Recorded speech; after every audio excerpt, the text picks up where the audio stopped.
esta charla. Espero que a partir de ya daremos más visibilidad a lo que es la osteoporosis. Mi tema es prevención y tratamiento de la osteoporosis en la enfermedad autoinmune y nuevas terapias. No tengo conflicto de interés para esta charla. Esta es la agenda que voy a seguir. Comenzaré con una introducción.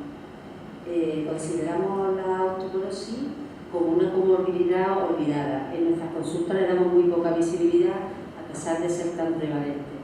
En las últimas recomendaciones EULA de 2019 de lupus no hacían alusión a la osteoporosis, solamente a lo que es riesgo cardiovascular e infecciones, a pesar de que sabemos que en el lupus tiene un alto riesgo de fractura y de osteoporosis.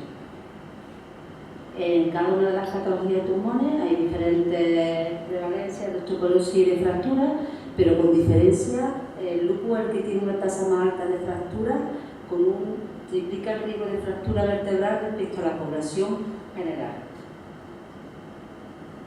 Hay unos factores de riesgo que inciden sobre la densidad mineral ósea y el riesgo de fractura, pero los más importantes son la inflamación sistémica y lo que es el tratamiento con corticoides. Pero no podemos olvidar también lo que es la vitamina D. Los niveles de vitamina D son deficitarios en todas las enfermedades autoinmunes y, como sabemos, la vitamina D tiene un efecto inmunomodulador sobre estas enfermedades.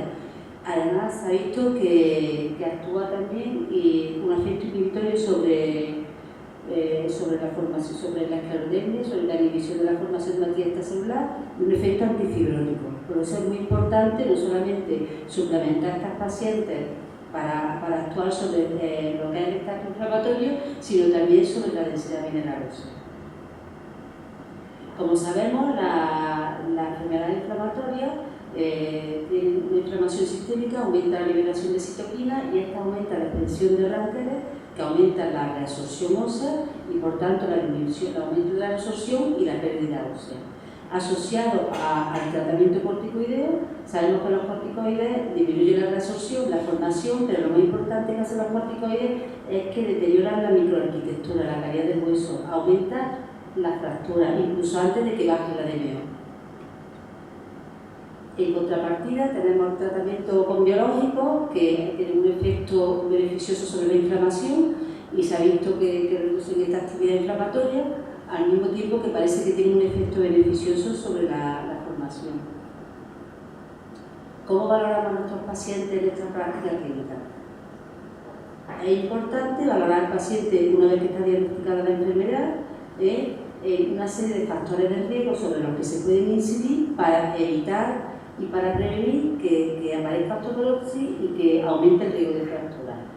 Existen factores de riesgo específicos de la enfermedad, los generales que comparte con el resto de la población, la medicación que toma y la DMO o el antecedente de fractura.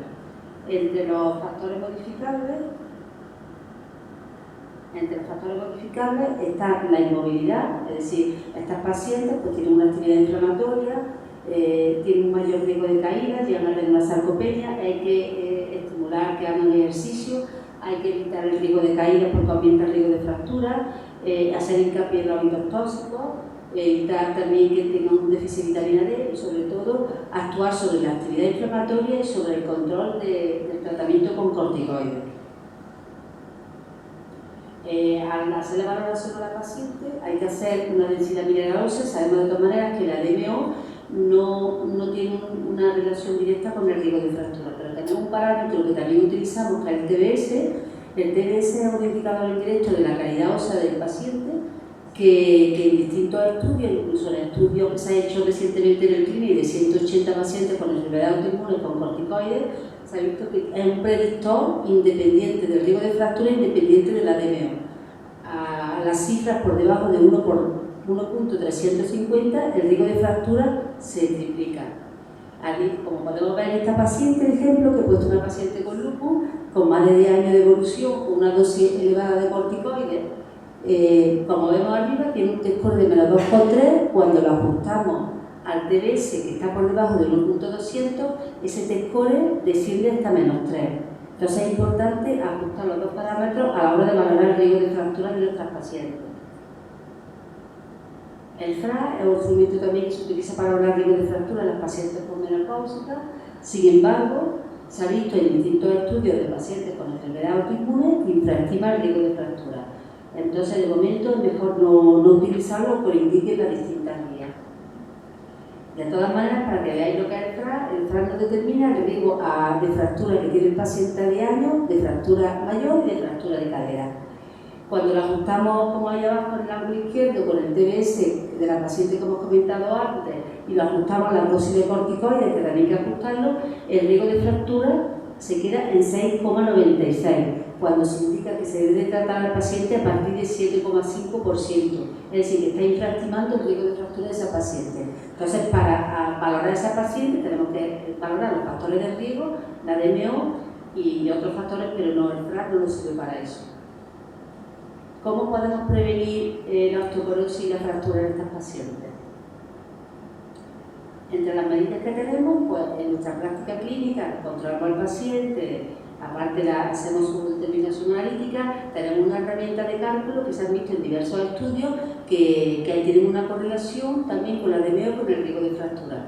El DAS 28, el STI en el grupo, el SSTI en el SEGRE. Entonces es importante que ese cálculo del riesgo de herramienta de cálculo lleva unos niveles bajos que es indicativo de que progresa bien la enfermedad. Por otro lado, hay que controlar la actividad inflamatoria asociando fármacos ahorradores de corticoides. Reducir la dosis de corticoides a la mínima dosis posible, a ser posible por debajo de 5 miligramos durante el menor tiempo posible, aunque también sabemos que no hay una dosis segura de corticoides.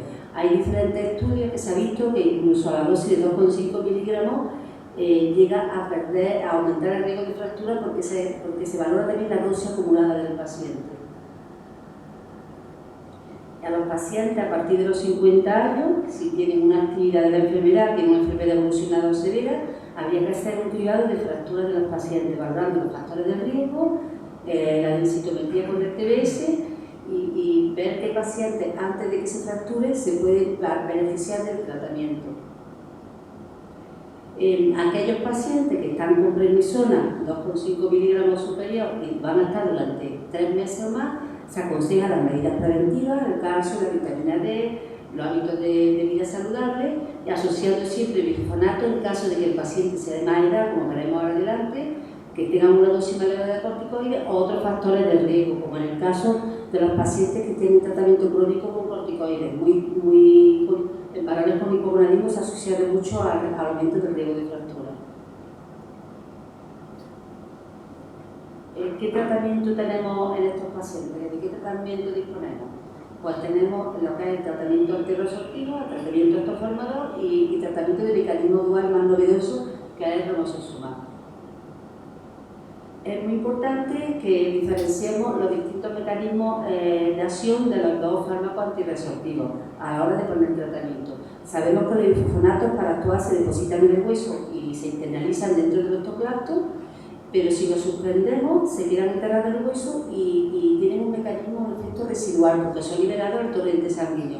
Mientras que el denosumab, que es un anticuerpo antibranquiales, actúa fuera del osteoclasto y si dejamos de dar el tratamiento, pues el osteoclasto no se ve bloqueado y esos osteoclastos que están como invernados empiezan a proliferar, aumenta el riesgo de grado y el riesgo de fractura se triplica, aumentando el riesgo de fracturas vertebrales.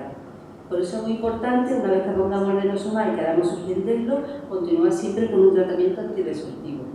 Tanto el bifonato como el denosumab tienen indicación de osteoporosis inducida por un grupo corticoide, se ha visto que aumenta la DMO y disminuye el riesgo de fractura vertebral y no vertebral, pero en el caso del denosumab está aconsejado, hay estudios en pacientes con enfermedades reumáticas que se debe de dar cuando son refractarios a tratamiento con bifonato.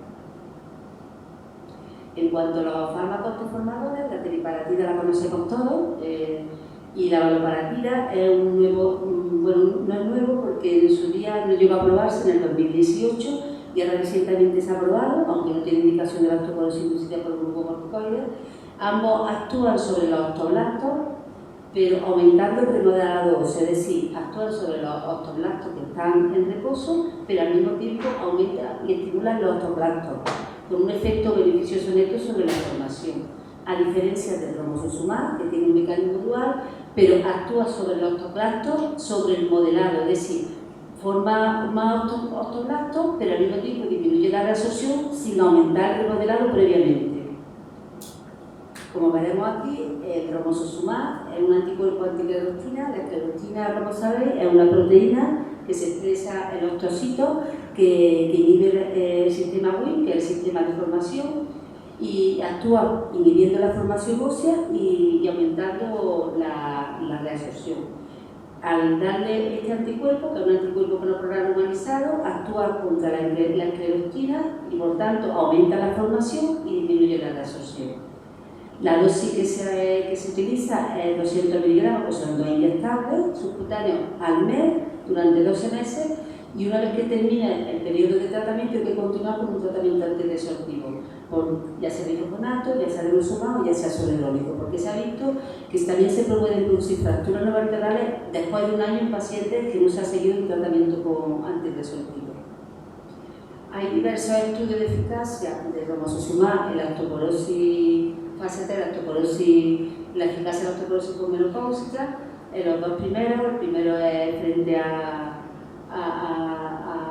denosumab y el segundo frente al endronato.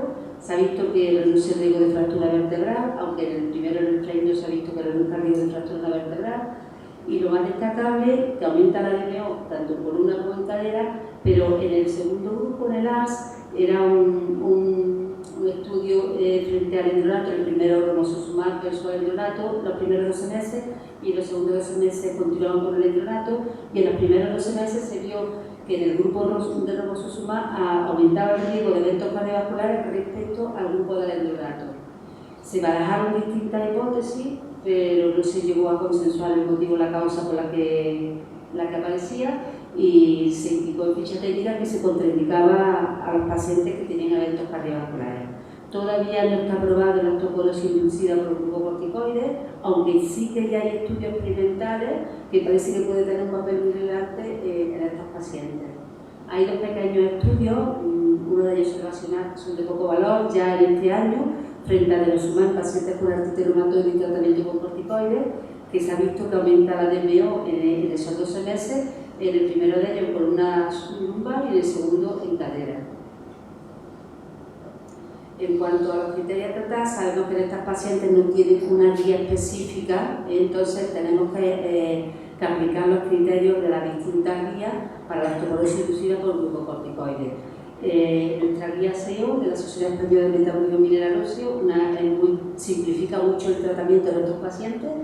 Recomienda que se traten todas las pacientes con osteoporosis posmenopáusica que estén en tratamiento con y varones mayores de 50 años que estén con prednisona a partir de 5 miligramos al día durante más de 3 meses, independientemente de la DMO que tenga el paciente.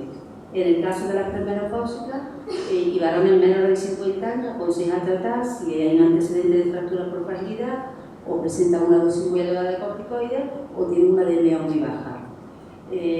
Considera que se debe tratar como primera línea el tratamiento con fosfato oral o intravenoso si tiene un antecedente de fractura periparatida y en pacientes que tengan contraindicación al resto del tratamiento antidesortivo valorarán denosumab.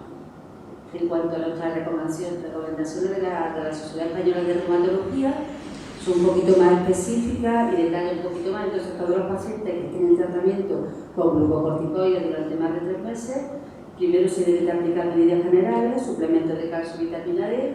En el caso de la posmenopáusica y varones mayores de 50 años, ya aplica lo que es la densidad mineral, si está con un 5 miligramos más durante más de 3 meses y tiene un T-score de menos 5 inferior, habría que iniciar tratamiento. Si tiene una fractura por fragilidad también, y si tiene un elevado riesgo de fractura según Frage, como hemos dicho, en estas pacientes con enfermedades autoinmunes no vamos a aplicarlo, pero teniendo una fractura y teniendo una DMO ya podemos iniciar tratamiento terapéutico.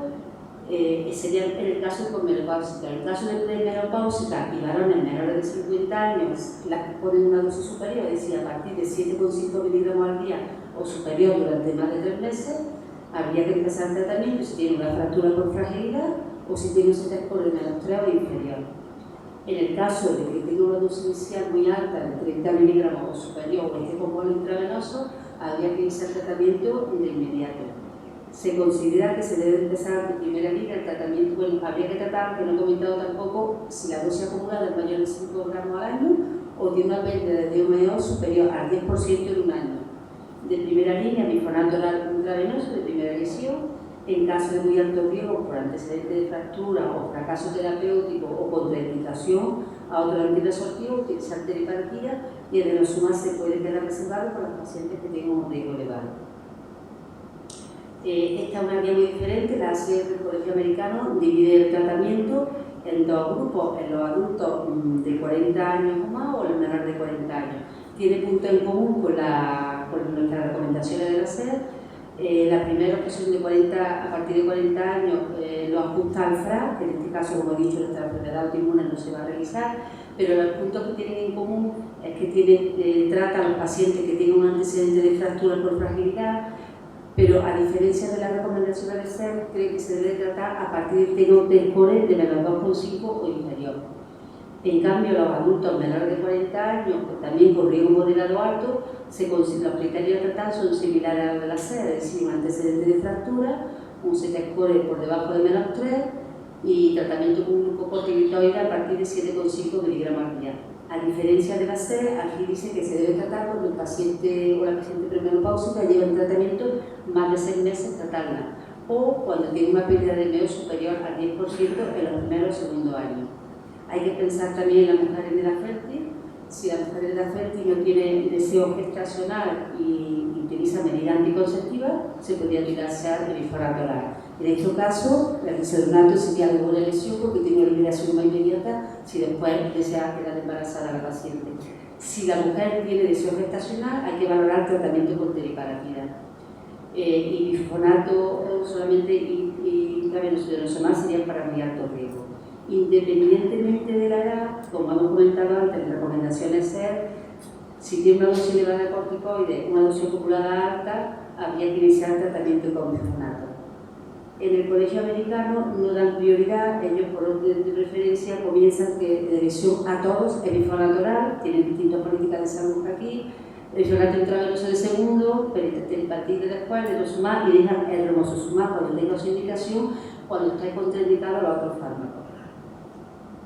Cuando ya hemos iniciado el tratamiento de nuestras pacientes y hay que hacer un seguimiento, hay una serie de pautas que también podemos tener en cuenta, como si una paciente que tiene tratamiento corticoideo y está con bifonato y se fractura después de año y medio o tiene un descenso superior o igual al 10%, habría que pensar primero o que tiene una mala absorción o una mala adherencia, entonces habría que pensar en el bifonato intravenoso o simplemente que puede ser un fracaso terapéutico y en ese caso habría que poner o teriparatida o denosumab. Cuando un paciente está con corticoides y después de 5 años con bifonato sigue con un riesgo moderado alto, tenemos opciones a continuar con bifonato, pero podemos pensar que no ha tenido resultado bifonato oral o por bien ha tenido una mala adherencia o mala absorción, podríamos pensar en bifonato intravenoso o cambiar de molécula a teriparatida. En el caso de que estemos con corticoides y se descontinúe el tratamiento con corticoides, es muy importante y el paciente siga con un riesgo moderado alto, no podemos suspender el tratamiento hasta que tenga el riesgo más bajo. Y en los pacientes que se discontinúa el tratamiento con corticoides y el riesgo bajo, sí podemos continuar con calcio y vitamina D. Estas son las 3 recomendaciones, las 3 que he comentado. Como hemos visto, tenemos puntos en común, pero hay también diferencias entre uno y otro. Para completarlo todo y que nos lleváis unos mensajes un poquito más concretos a casa. Un mensaje que debemos de recordar es que hay que controlar la actividad de la enfermedad, importantísimo, y reducir la dosis de corticoides a la mínima dosis eficaz durante el menor tiempo posible, utilizando siempre fármacos ahorradores de corticoides. Realizar a todos los mayores de 50 años, bien porque tengan una enfermedad activa o evolucionada o al inicio del tratamiento con corticoides, realizar un cribado de fractura, valorar factores de riesgo y realizar una densitometría ósea con TBS, que es lo que nos va a indicar más el riesgo de fractura de la paciente. Iniciar si la dosis es baja y el riesgo bajo del paciente, simplemente calcio y vitamina D, pero si el paciente hay que comenzar con tratamiento antihipercológico si bien presenta una fractura por fragilidad o la tenemos con una dosis corticoide muy elevada o vemos que tiene una pérdida en el año superior al 10% o una dosis acumulada muy alta. Como he comentado, los pacientes por menopausia, las varones mayores de 50 años son los que tienen más riesgo, entonces a partir de una dosis de 5 miligramos al día durante más de 3 meses, si el score está por debajo de 1,5 o tiene un antecedente de fractura, habría que empezar ya el tratamiento. Ya como he dicho, el bifenato oral, en caso de intolerancia o mala adherencia al intravenoso, y el paciente que tenga un antecedente de fractura o muy alto riesgo se recomienda el tratamiento con teriparatida. Las pacientes premenopáusicas que tienen deseo de gestación habría que valorar teriparatida, y si presenta o bien una fractura por fragilidad o un deceso significativo de DMO estando en tratamiento con bifenato, habría que valorar si pudiera ser un fracaso terapéutico y cambiar o bien dependiente y priorizando el tratamiento según la comorbilidad del paciente, o bien a teriparatida o bien a denosumab. Y en pacientes que estando con tratamiento con bifenato y lleven 5 años y persista el riesgo moderado alto, habría que valorar continuar con bifenato, pero sin posibilidad de efectos adversos y pocos resultados del tratamiento, cambiar de modelo. Muchas gracias por vuestra atención.